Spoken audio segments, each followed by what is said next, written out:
ছোট একটা বাচ্চা আজকে গোটা বিশ্বের মধ্যে কোরআনের আলো দিয়া বাংলাদেশের মানচিত্র সর্বোচ্চ উপরে উঠাইয়া নিয়ে আসলো। এর পেছনে এক কারণ হলো আল্লাহর কোরআন। ওই কোরআন থেকে আজ আমরা অনেক দূরে সরে গেলাম। আল্লাহর কোরআন পড়ো, একটা অক্ষর পড়বা যে কোনো টাইমে 10টা নেক, নামাজে দাঁড়াইয়া পড়বা 100 নেক, নামাজের মধ্যে বসে যদি একটা কোরআনের অক্ষর পড়ো 50টা নেক আল্লাহ দান করবেন। ওই কোরআন যেই ঘরে থাকবে ওই ঘরটা রহমতের ফেরেশতারা পাহারা দিবে। ওই কোরআন যেই বান্দার সিনায় থাকবে ওই বান্দাকে অল টাইম ফেরেশতারা পাহারা দান করবে। এরে নবীর উম্মতের দল, এই কোরআনওয়ালার সাথে সম্পর্ক রাখো। নবী হাদিসের মধ্যে বলেন কিয়ামতের ময়দানে ভয়ঙ্কর হালাত হবে। আল্লাহ তাআলা এক বান্দার ব্যাপারে ফয়সালা দিবে, এই বান্দাটারে জাহান্নামের শিকল লাগাইয়া নিয়ে যাও জাহান্নামে। বান্দারে যখন ফেরেশতারা জাহান্নামের শিকল লাগাইয়া জাহান্নামের দিকে নিবে, ওই বান্দা বারবার পেছন দিকে ফিরে তাকাবে। আল্লাহ বলবে ফেরেশতারা দাঁড়াও। এই বান্দাটা পেছনে বারবার কেন তাকায়?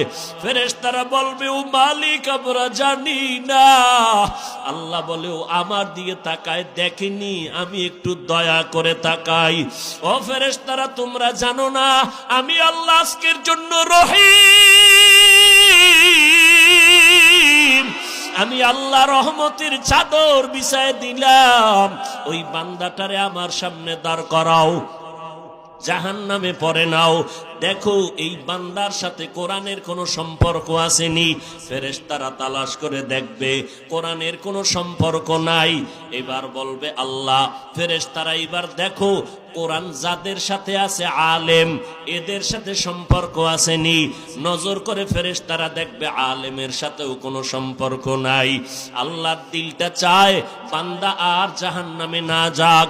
আল্লাহ শেষ পর্যায়ে বলবে ফেরেশতা নজর করে দেখ এই বান্দার এমন একটা বন্ধু আসেনি যেই বন্ধুর সম্পর্ক কোরআনওয়ালার সাথে, আলেমের সাথে, আল্লাহওয়ালার সাথে।